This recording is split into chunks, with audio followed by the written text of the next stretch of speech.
everybody, it's Kyle, and I'm back again for another agronomy update.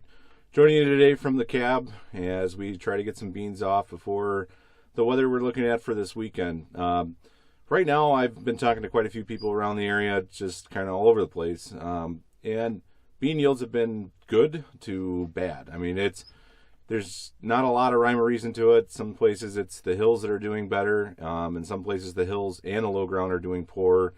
And it just seems like we either have a really, really good field, or we have a mediocre field, or we have a really bad field this year. There's no general consensus on every field, and it really doesn't seem to come down to variety. It's in some places it's a lot about drainage, and in other places it's a lot about moisture, and did they even get enough? So, like around our Watertown area here where we're at, we're starting to see some of the hills do just as good as the low ground, or just as poor as the low ground.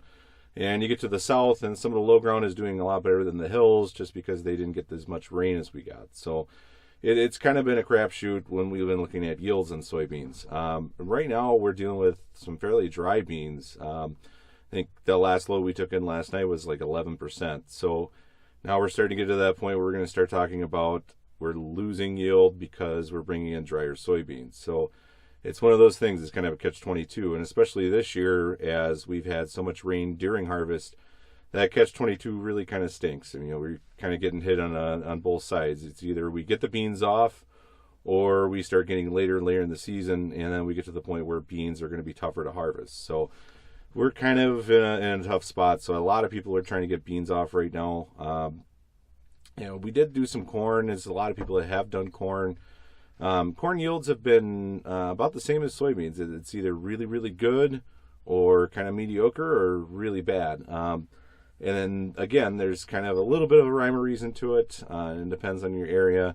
Some of our stuff that was in the low ground that had water sitting in it, it was not great. And I think there was even one load that kind of the corn must have been underwater a little bit. There were some spots where you could tell the corn was a little bit smelly just because it's been sitting underwater. So there's not a lot of rhyme or reason to it. For the most part, corn seems to be standing halfway decent. Even the tar spot corn. You go to other people and their tar spot corn went down. I got a lot of questions on what do I do with tar spot corn. I had a few people asking about should I bale the stalks, and if I move them to another field, is the tar spot going to go with it?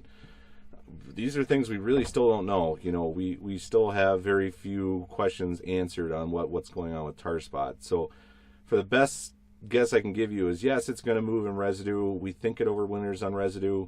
For me, I would be cautious at that, but the other part of it is we've had so much tar spot in this area, in a lot of areas this year even, that are we going to try to manage it by watching residue movement? I don't know if that's going to be the case, because there's so much inoculum in the air.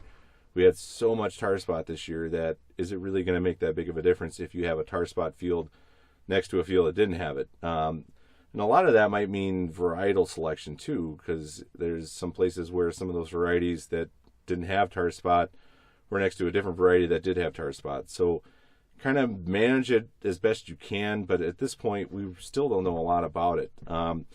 It's going to be really important as we go into seed selection time to kind of manage which hybrids had tar spot and which ones did not, and try to make some selection based off of that. We really didn't see a significant drop off in tar spot areas as far as yield goes, but there's other areas where tar spot actually significantly affected yield, or it significantly affected plant standability, and now we're starting to get some down corn. So those are things we're all going to have to take into effect or into account as we kind of go into this winter season.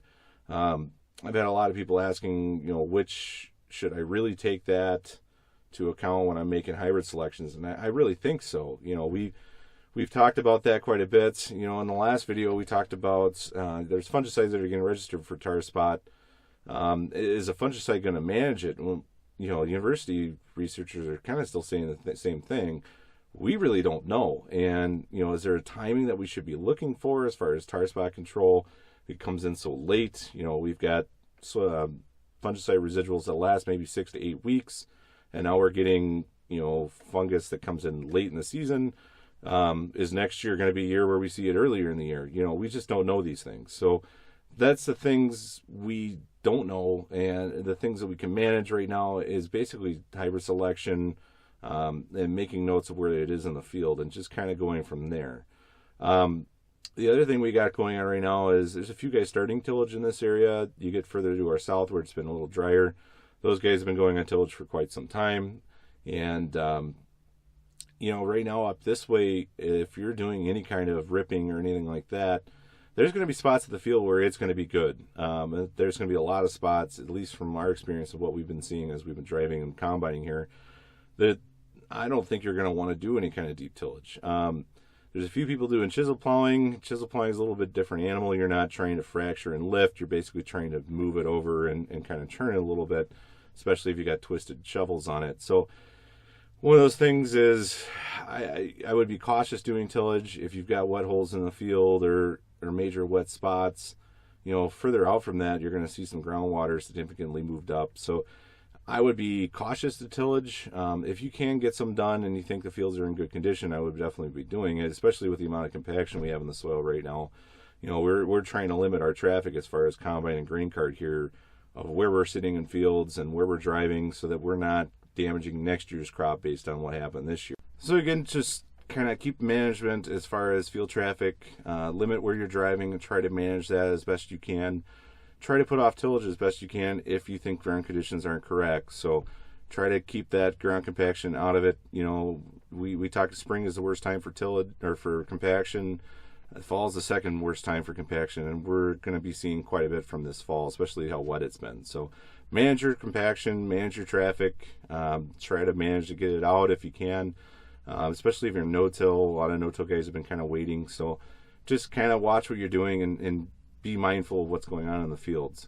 And we'll probably stay tuned, and I'll definitely see you here in the cab as we kind of continue harvest.